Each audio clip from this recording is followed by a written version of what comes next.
দেখো বন্ধুরা, আমার মা বৃষ্টির মধ্যে শাক তুলতে ওনার ছোট্ট বাগানে ঢুকেছে। বাজার থেকে যেই শাক এনেছে একটু কম পড়ে গেছে, এখন এই শাক দিয়েই মেকআপ করবে। এটাকে কী শাক বলে গো? ছেঁচি শাক তুলছো না তুমি? পুরো টাটকা শাক। দেখো আমাদের ছোট্ট বাগান, ফুল গাছে ভর্তি।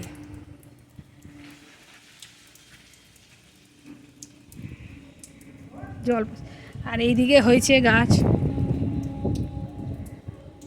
এখানে হচ্ছে কুমড়োর শাক। আরে তোরা এইদিকে চলে আসছিস।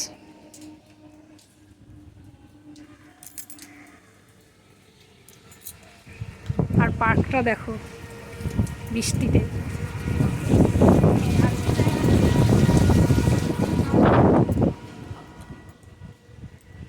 কতগুলো তুলেছ? ও